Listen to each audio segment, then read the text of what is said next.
actually want to read,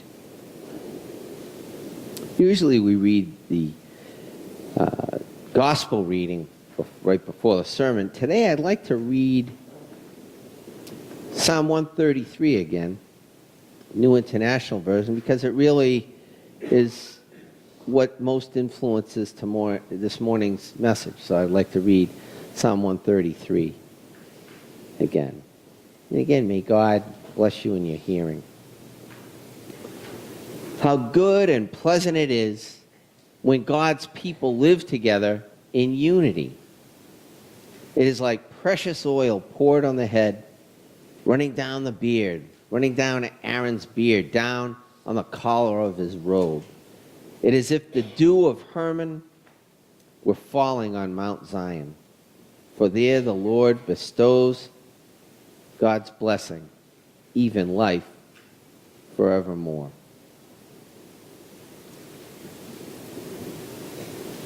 God, may the meditations of my heart and the words of my mouth be pleasing to you. Guide my thoughts in words, that they might be some attempt at a reflection of what you're trying to say today. So we had an interesting week this week with the group Thursday night, and folks showed up that I really wasn't expecting to see. It was a really nice surprise, and I had some good conversations with folks from the pastoral team and different members of the church, and then we had a wonderful day yesterday. And it was funny, I'm not going to explain the Enneagram because it would just take too much time, but as I reflected on the information I find out about myself in the Enneagram, and I prayed about it, it kind of just reveals to me more of what's blocking me and what guides my reactions when I'm not really grounded in God, and how that blocks me further from doing the most important job, most important part of the job that I have here at Chaffin. And if I asked you what the most important job I had, or the most important part of my call here to Chaffin was, you might have different responses to that. You know, some of you might say, well, the most important job is guiding us through Church is Alive. Some of you might say, I still don't know what Church is Alive is. I still don't have any idea what discernment is. And really the center of my call here was to guide you through Church is Alive in an attempt to thrive, to live. Not to just survive, but to live and thrive. That's really the center of what I was called here for, as I understand it. But that's not the most important part of the call here. Others might say, preaching a sermon. And that's important. But that's not the most important part of the call. Let's face it, there have been some really good sermons. There have been some sermons that maybe you weren't thought so good, you thought weren't so terrific. And there's going to be more of those, by the way. Let's hope this isn't one of them, but that's part of being human. Some other people might think like, well, teaching, part of that discernment and part of us growing as a congregation really is not growing the numbers, it's growing the soul, growing the spirit, and teaching spiritual practices and how to navigate the spiritual path, and introducing us to paths of the soul and of the spirit so that we can grow in understanding and likeness to God. That's the most important part. And that's not it either, although that's really important as well. Loving you knuckleheads is the key. That's the prime point of everything. And I had to be reminded of that by a friend this week. Like, remember, loving the people and letting them feel that love is the most important part of the minister's call. I wouldn't say empowering the congregation to get out of this building, to go out and pass on God's love to the wider community and to the world, to me is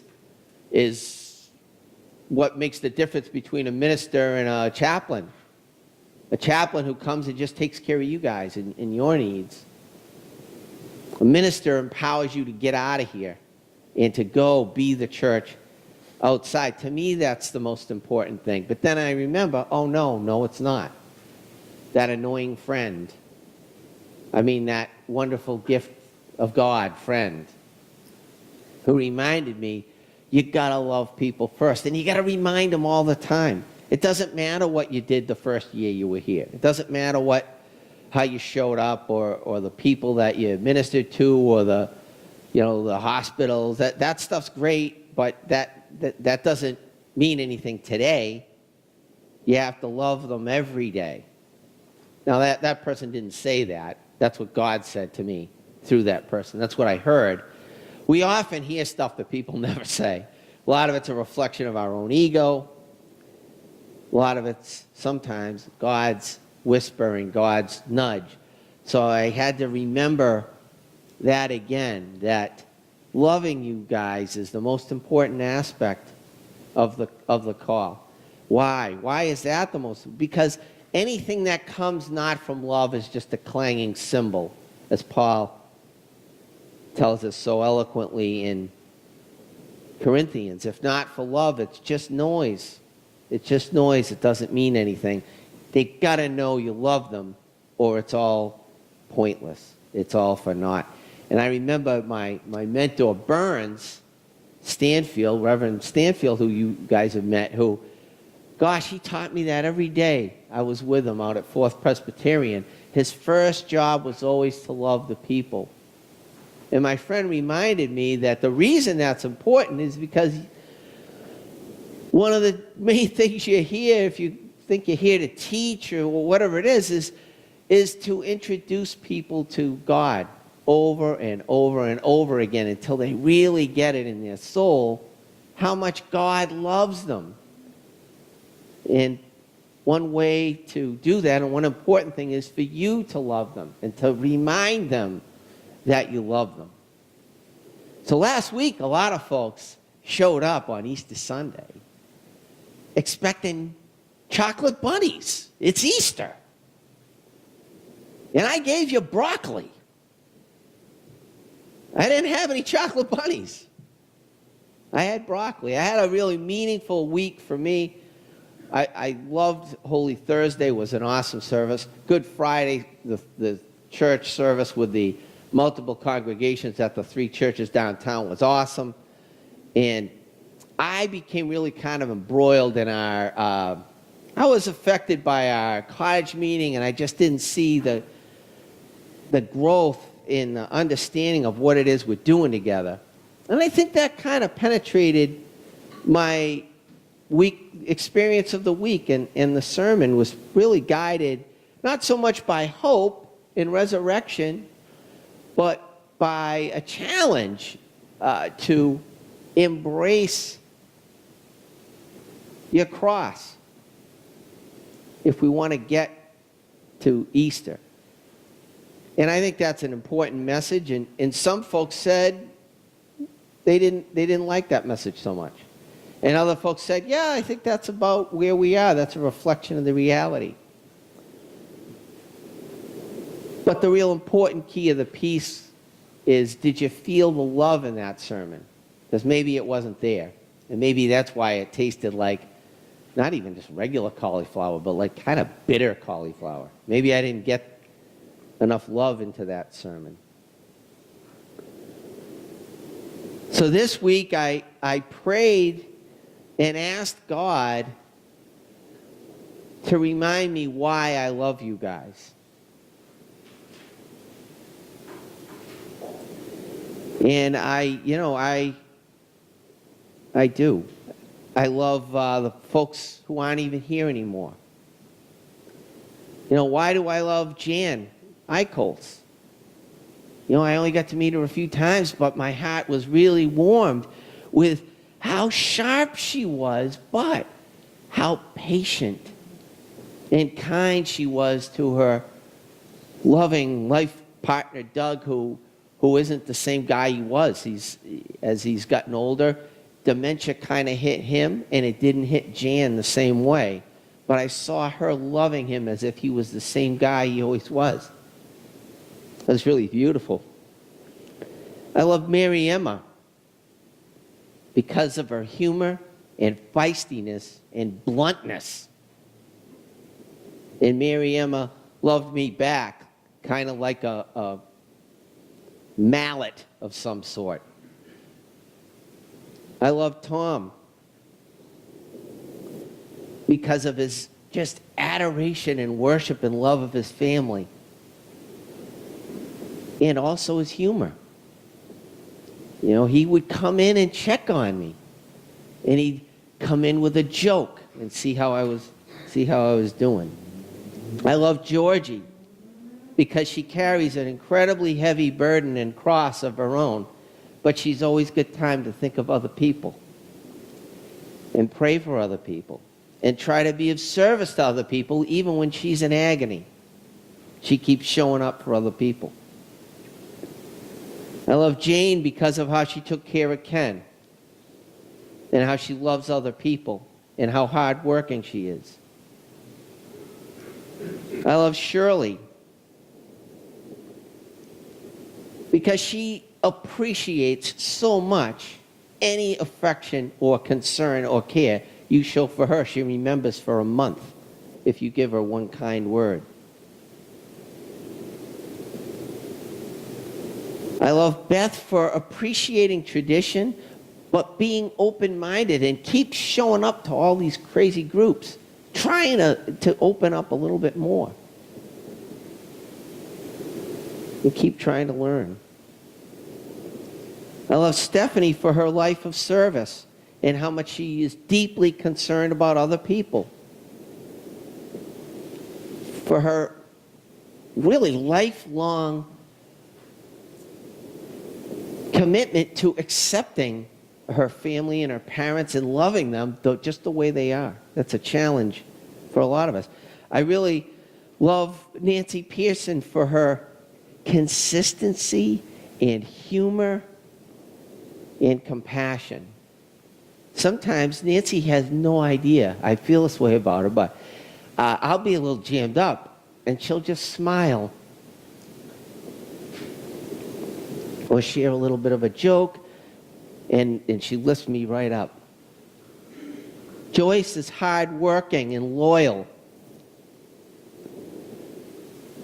And she's not as tough as you think she is. And I know that because I see how she looks at Dean, and especially how she reacts when Dean's overdoing it and putting himself at risk by doing something that's beyond him. I could see the concern, and she has a finger wagging way of could say he shouldn't do, but she really loves this guy. They adore each other. It's really beautiful.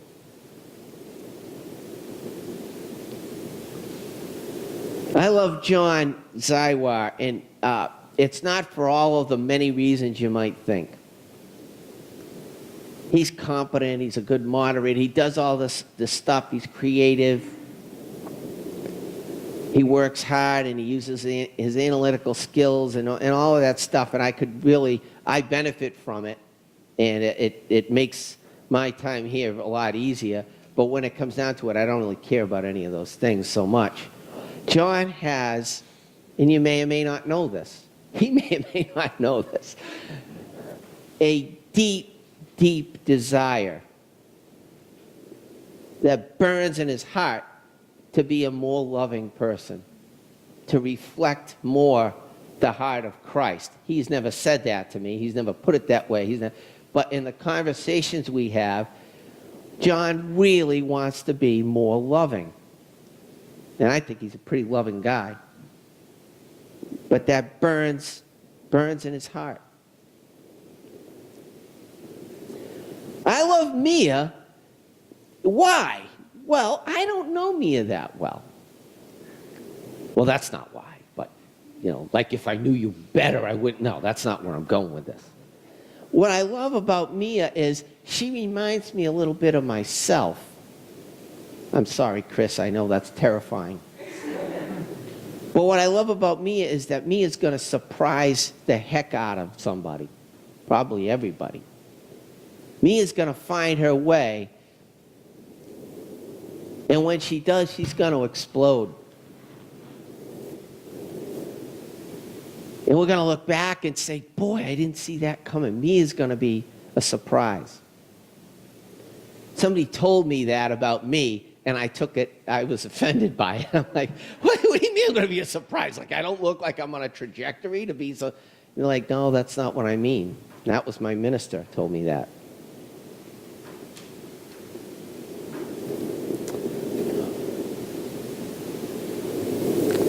I love Maureen because of the way she endures and just keeps plugging and plodding through. Gosh, I got to tell you, I wouldn't want somebody shoving a needle in my eye. Maureen doesn't complain about it. She's grateful that people are trying to help her to see a little bit better. And I love her, the way she cares about her family. And it hurts to love your family that much when you've had so much loss. And Maureen has that love from all those folks she has lost and shifts it onto the people she has. She adores that grandson of hers. And you should see her light up when she sees Haley May. She loves babies and her own grandchildren and great-grandchildren. And I love Wendy for the way she takes care of Maureen and the humor she has. Gosh, there was a week where the two of them hit the deck and were both injured, and Wendy somehow made a joke out of that. And I guess kind of you have to sometimes. I love Martha for her faith. Life piles pain on her, and she responds with faith. You may or may not know this, but Virginia has a wonderful sense of humor. She's hilarious. She often hits me with one-liners before the service. She sometimes needles me and says, make this a good one.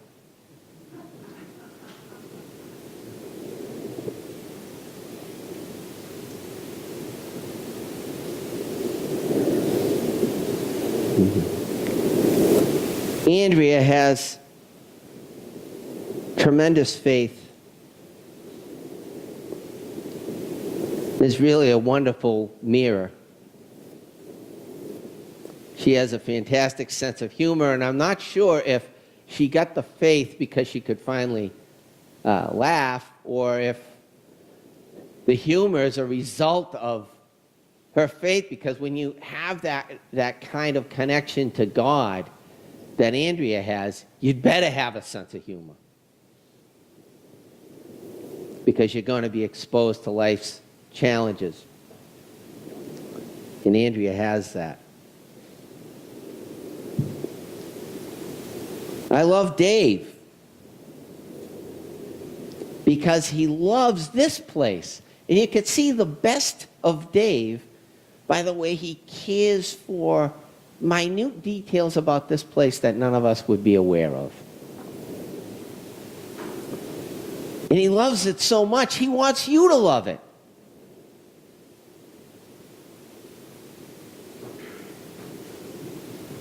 I love Chloe for sharing her art with us, and she's such a creative person and so reticent and kind of shy, and you see, like, it's got to be a challenge for her to come up and sing and play. But she does it because that creative energy is in her heart, and it has to get out. It has to be shared.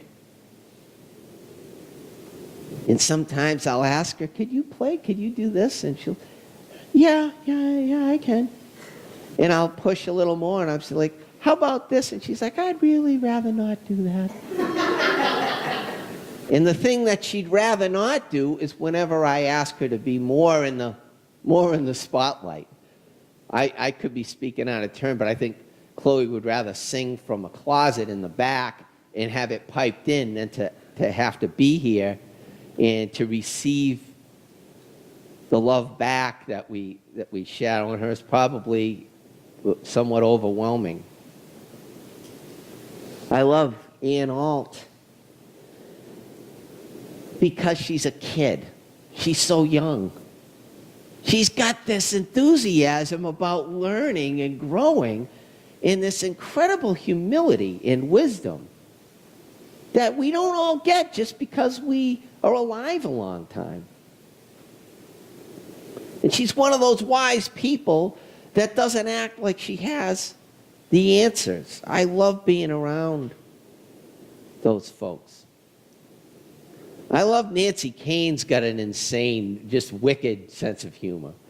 And gosh, I just love her dry wit is right up there with the best of them. And you guys know I was a comedian. I've been around a lot of funny people. And Nancy Kane just has a cutting wit that is really, really something. Bob's got a thirst for knowledge.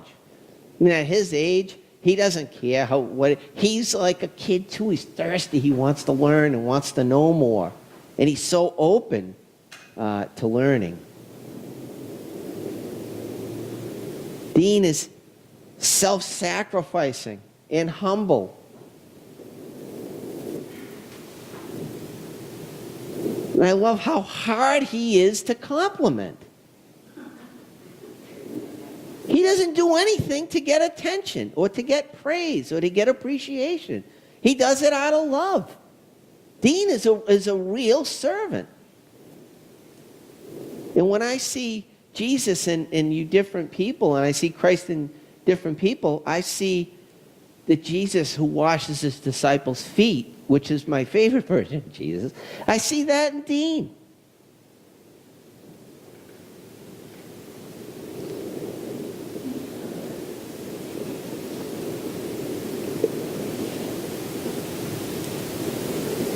Carol's so humble. And she just shows up and does what is asked. You never know if she enjoyed a task she did or she hated it. She just does it because she loves this place and wants to do what it takes. She shows up.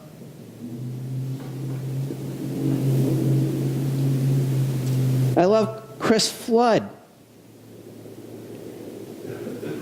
And not for the reasons you might think. Well, I've mentioned it before in here, but whatever outer personality we have is sometimes just cut through by a moment of grace. And Christine's very competent. She does so much work around here. She's the vice moderator. She does all this. I really couldn't care any less about that than when I see how she looks at her kid, at Haley May. You know all you need to know about Chris Flood when you see how she looks at that baby. You know, I think of my mom that I only had for 10 years, and I wouldn't trade her for anybody else for 75 years. Because my mother instilled in me how much God loved me by the way she adored me. And it hurt like crazy when that was gone, when that was taken away. But Haley May's getting that from Christine. Haley May's, because Chris would probably fight you to the death if you said there was maybe some other kid in the world who was as cool or as cute or as wonderful as Haley May.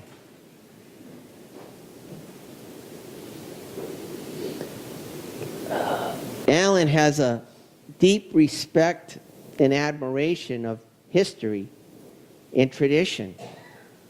And we need folks who remind us of history and tradition as we try to go into a new century.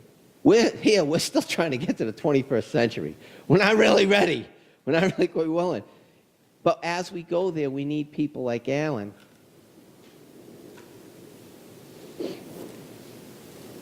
Paula is highly educated, competent, trained.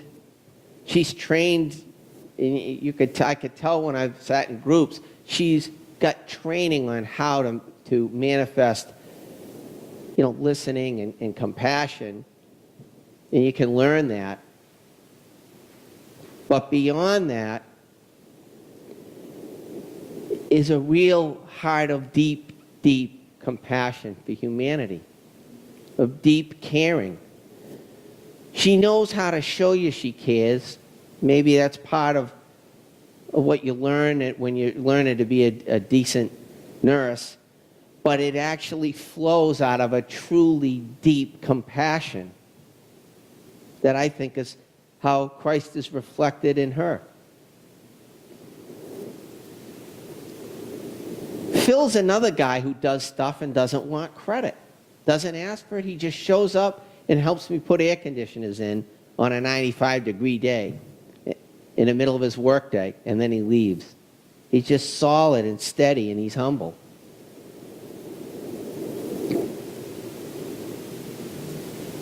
Lois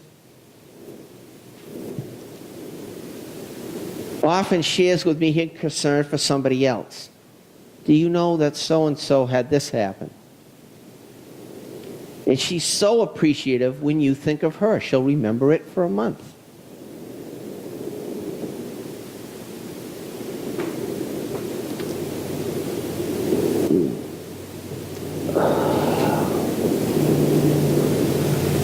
I know this is probably uncomfortable for some of you guys who aren't used to hearing nice things about you said out loud.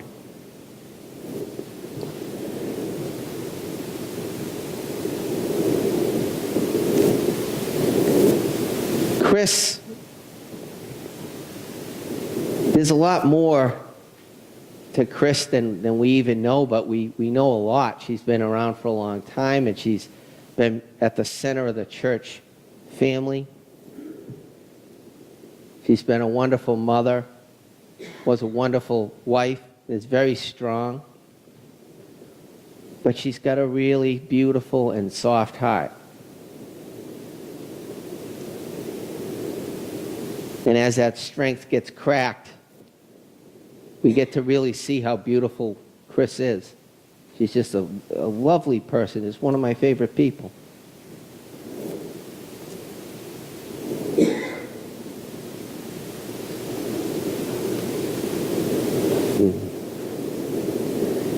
We did benedictions on each other in a group we did here at church, the discernment group.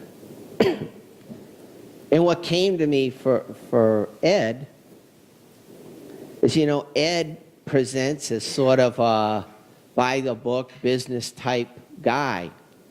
But what defines Ed's character for me is just intense dedication and loyalty and deep compassion. When Ed reflects about his mother, it's like he's talking about his best friend and she's still there. And I deeply admire how Ed showed up for his family. I love Sue Sleeper's respect for tradition, but her willingness to learn and try new things. She's another one who shows up to these crazy groups and is like all ears, all trying to listen.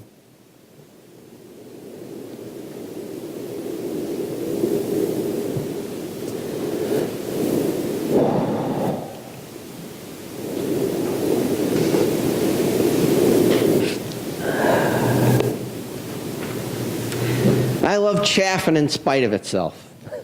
We have a hard time getting out of our own way sometimes, but I think there's such a beautiful light in this place that if we let it shine, could really glow. Last week, I don't think we had enough of the risen Christ in that service.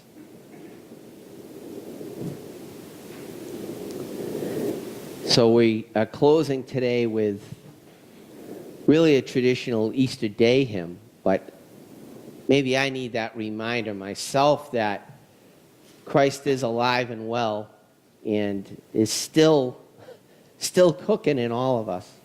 even me. And if we can get out of the way, we can let that risen Christ shine through.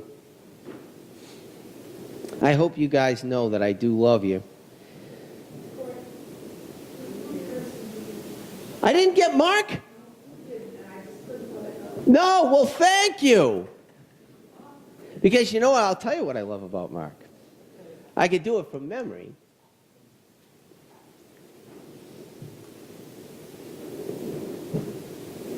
And that's what I get for mixing it up and not going alphabetical like I wanted to.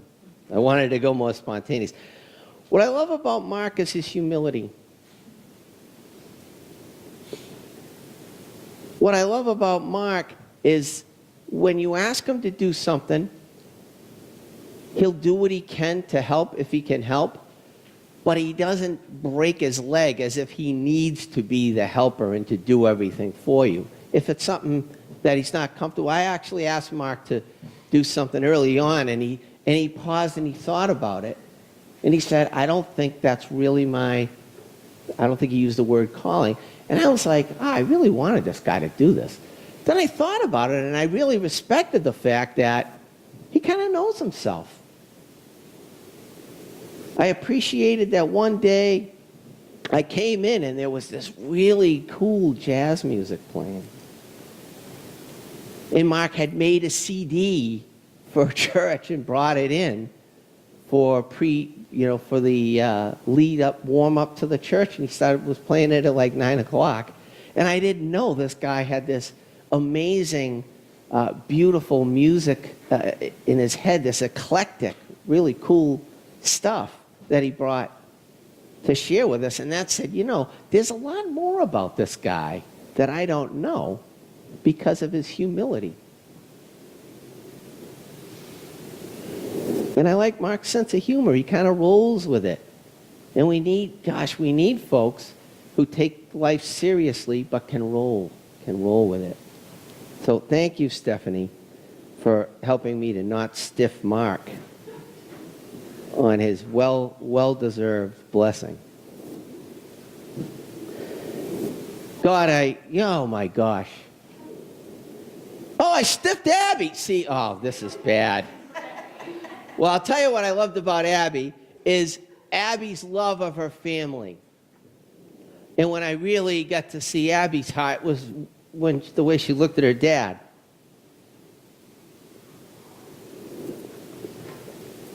Might be a reason I skipped that one.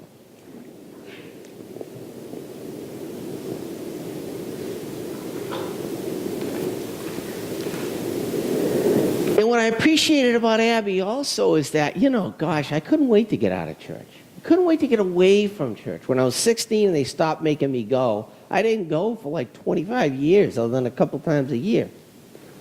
And Abby, when most college kids are off doing something, was here teaching school when she wasn't doing her nurse training. And she has a love of her church family the way she has a love of her birth family. Am I shafting anybody else?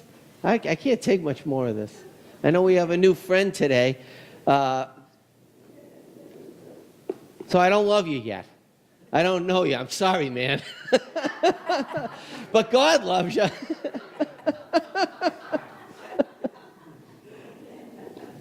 But God loves you, and if you show us who you are, we'll see that reflection of Christ. God, thank you for our friend Stephanie, who shared her compassion, like, hey, don't forget my friend. Don't forget people that I love. So we thank you for that, God. We thank you for your presence here in each one of us. In each one of us. There's a beautiful, beautiful part of you that lives on inside each of us. Christ left that with us. He told us he was going to leave us that divine advocate within each of us. And I ask God that you bless that and let that shine. Let that shine. We have some friends who I was thinking of who weren't here today. who are very special. God, we thank you for just being with us and just showing up week after week. And we thank you for helping us to be here and be present today. And I ask you for forgiveness for when I do forget to love your kids. It's a privilege to be here. The privilege that I'm allowed to be here and to show up every week. So I ask you, God, to remind me to love them first. My great friend Don, who's no longer with us, tried to teach me many times. And he said, Korte, always the scalpel of truth, not a sledgehammer of truth, not a fist of truth, a scalpel of truth, but always with the anesthetic of love. And the scalpel of truth without the anesthetic of love is a stab wound, something that needs healing. So God, I ask you to remind me that always the anesthetic of love as we try to grow and learn together. And I thank you for this day and for this time together. May we rise as we are able and sing our closing hymn reminding us that Christ actually is risen. Number 130 in your red pew hymnal.